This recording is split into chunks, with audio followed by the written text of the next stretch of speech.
Ruth. Chapter 1. Now in the days when the judges administered justice, a famine occurred in the land, and a man went from Bethlehem in Judah to reside as a foreigner in the fields of Moab, he along with his wife and his 2 sons. The man's name was Elimelech, his wife's name was Naomi, and the names of his 2 sons were Mahlon and Chilion. They were Ephrathites from Bethlehem in Judah, and they came to the fields of Moab and remained there.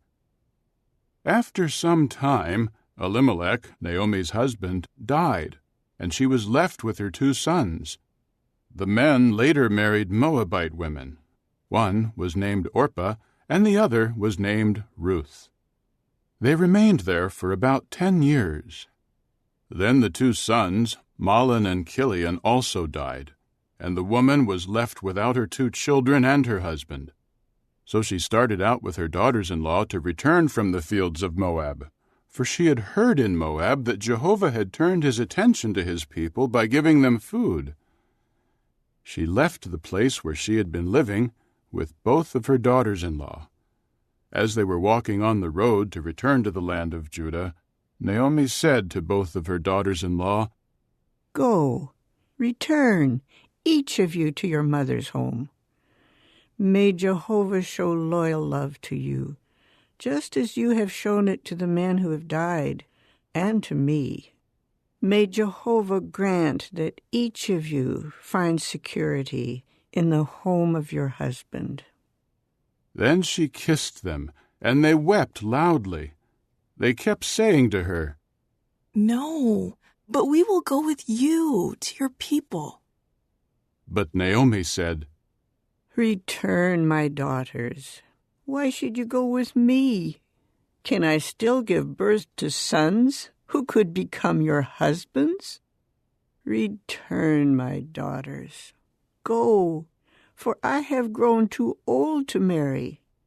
Even if I could hope to find a husband tonight and could also bear sons, would you keep waiting for them until they could grow up?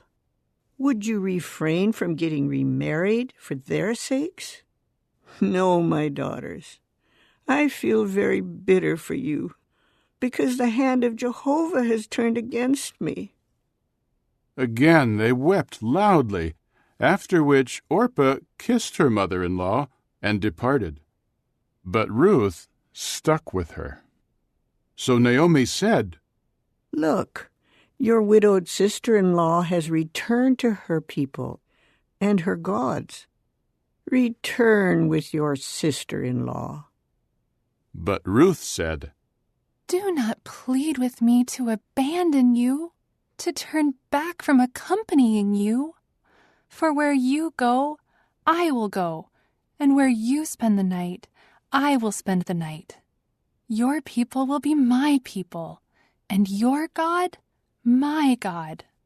Where you die, I will die, and there I will be buried. May Jehovah do so to me, and add to it, if anything but death should separate me from you." When Naomi saw that Ruth insisted on going with her, she stopped trying to convince her, and they both continued on their way until they came to Bethlehem. As soon as they arrived in Bethlehem, the whole city became stirred up over them, and women were saying, "Is this Naomi?" She would say to the women, "Do not call me Naomi. Call me Mara, for the Almighty has made life very bitter for me. I was full when I went, but Jehovah made me return empty-handed. Why should you call me Naomi when it is Jehovah who opposed me, and the Almighty who caused me calamity?" This is how Naomi returned from the fields of Moab, along with her Moabite daughter-in-law Ruth. They came to Bethlehem at the beginning of the barley harvest. Chapter 2. Now Naomi had a relative on her husband's side who was very wealthy. His name was Boaz, and he was of the family of Elimelech. Ruth the Moabitess said to Naomi, Let me go out, please, to the fields and glean among the ears of grain, behind whoever looks on me with favor.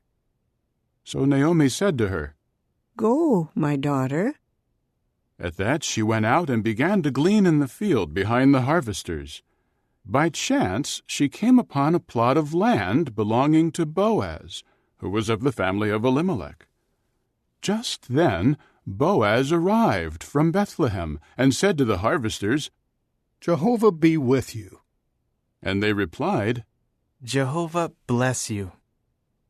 Boaz then asked the young man in charge of the harvesters, To whom does this young woman belong? The young man in charge of the harvesters answered, The young woman is a Moabitess who returned with Naomi from the fields of Moab. She asked, Please, may I glean and gather among the cut-off ears of grain left behind by the harvesters? And she has been on her feet since she came this morning until just now, when she sat in the shelter for a short rest. Then Boaz said to Ruth, Listen, my daughter. Do not go away to glean in another field, and do not go anywhere else. Stay close by my young women. Keep your eyes on the field that they harvest, and go with them. I have commanded the young men not to touch you.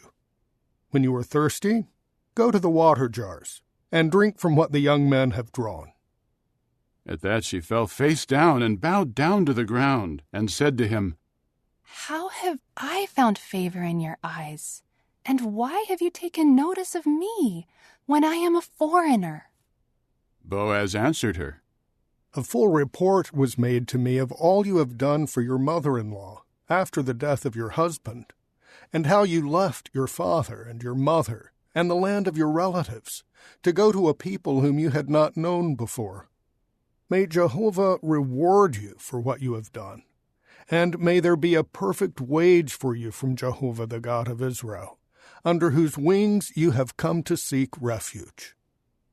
To this she said, Let me find favor in your eyes, my lord, because you have comforted me and spoken reassuringly to your servant, although I am not even one of your servants. Boaz said to her at mealtime, Come here, eat some of the bread, and dip your piece in the vinegar. So she sat down beside the harvesters. He then handed her some roasted grain, and she ate and was satisfied, and she had something left over. When she got up to glean, Boaz commanded his young men, Let her glean even among the cut-off ears of grain, and do not mistreat her.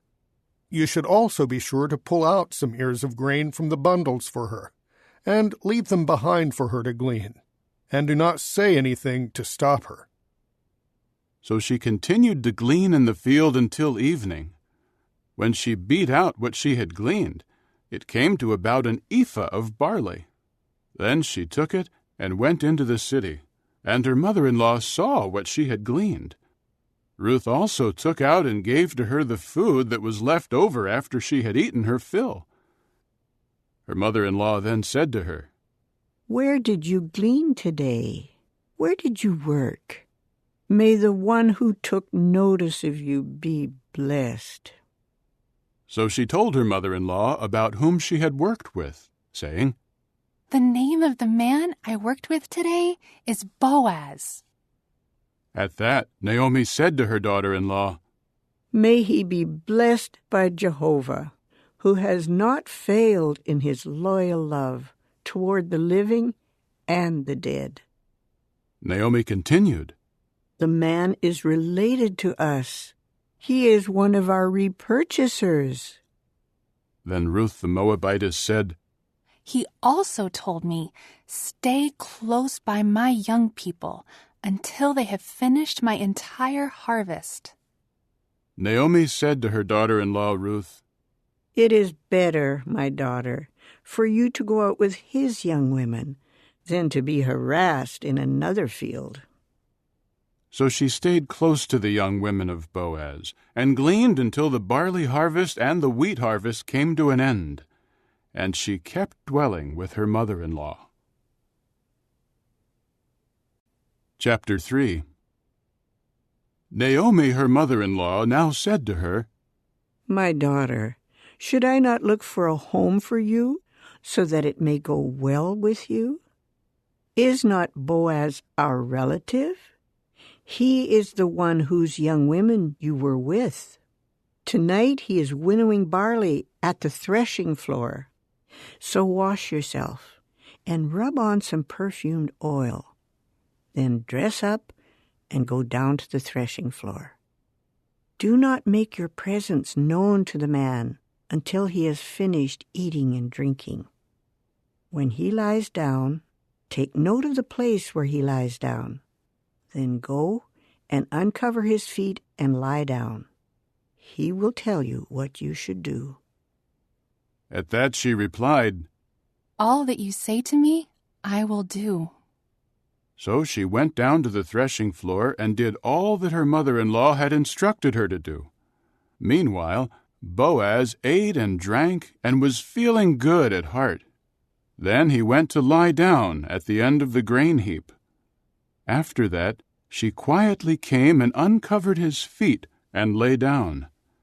At midnight, the man began to shiver, and he leaned forward and saw a woman lying at his feet. He said, Who are you? She replied, I am Ruth, your servant.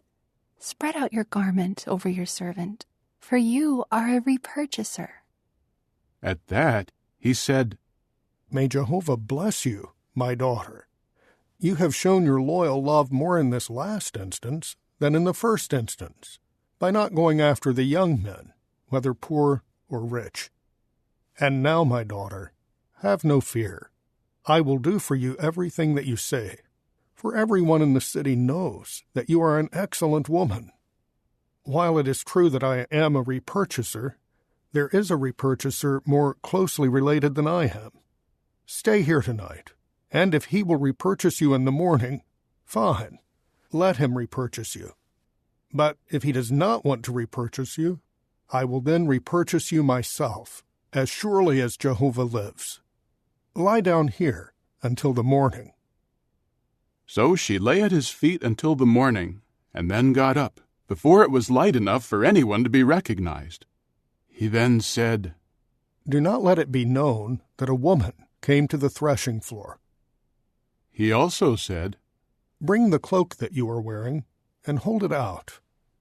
So she held it out, and he put 6 measures of barley in it and put it on her, after which he went into the city. She went her way to her mother-in-law, who now said, How did it go for you, my daughter? She told her everything that the man had done for her. She added, He gave me these 6 measures of barley and said to me, Do not go empty-handed to your mother-in-law. At that she said, Sit here, my daughter, until you learn how the matter will turn out, for the man will not rest until he settles the matter today. Chapter 4. Now Boaz went up to the city gate and sat there. And look, the repurchaser whom Boaz had mentioned passed by. At that Boaz said, Come here and sit down, so-and-so. And he went over and sat down. Then Boaz took 10 of the city elders and said, Sit down here. So they sat down. Boaz now said to the repurchaser, Naomi, who has returned from the fields of Moab, must sell the plot of land that belonged to our brother Elimelech. So I thought I should disclose it to you and say, Buy it in front of the inhabitants and the elders of my people. If you will repurchase it, repurchase it. But if you will not repurchase it, tell me, so that I will know, for you have the claim to repurchase it, and I am next in line after you. He replied, I am willing to repurchase it. Then Boaz said, On the day you buy the field from Naomi, you must also buy it from Ruth, the Moabitess, the wife of the dead man, in order to restore the name of the dead man to his inheritance. To this the repurchaser said, I am unable to repurchase it, for I may ruin my own inheritance. Repurchase it for yourself with my right of repurchase, because I am not able to repurchase it." Now this was the custom of former times in Israel concerning the right of repurchase and exchange to validate every sort of transaction. A man had to remove his sandal and give it to the other party, and this was the manner of confirming an agreement in Israel. So when the repurchaser said to Boaz, "Buy it for yourself," he removed his sandal. Then Boaz said to the elders and all the people, "You are witnesses today that I am buying from Naomi all that belonged to Elimelech, and all that belonged to Chilion and Mahlon. I am also acquiring Ruth the Moabitess, the wife of Mahlon, as a wife, to restore the name of the dead man to his inheritance, so that the name of the dead man will not be cut off from among his brothers, and from the city gate of his home. You are witnesses today." At this all the people who were in the city gate and the elders said, "We are witnesses." May Jehovah grant the wife who is entering your house to be like Rachel and like Leah, both of whom built the house of Israel. May you prosper in Ephrathah and make a good name in Bethlehem. May your house become like the house of Perez, whom Tamar bore to Judah, through the offspring that Jehovah will give you by this young woman." So Boaz took Ruth, and she became his wife. He had relations with her, and Jehovah let her conceive, and she gave birth to a son. Then the women said to Naomi, "Praised be Jehovah, who has not left you without a repurchaser today. May his name be proclaimed in Israel." He has restored your life and will sustain you in your old age, because he has been born to your daughter-in-law, who loves you and is better to you than 7 sons. Naomi took the child and held him to her bosom, and she cared for him. Then the neighbor women gave him a name. They said, "A son has been born to Naomi." and they named him Obed. He is the father of Jesse, David's father. Now this is the family line of Perez. Perez became father to Hezron. Hezron became father to Ram. Ram became father to Amminadab. Amminadab became father to Nahshon. Nahshon became father to Salmon. Salmon became father to Boaz. Boaz became father to Obed. Obed became father to Jesse. And Jesse became father to David.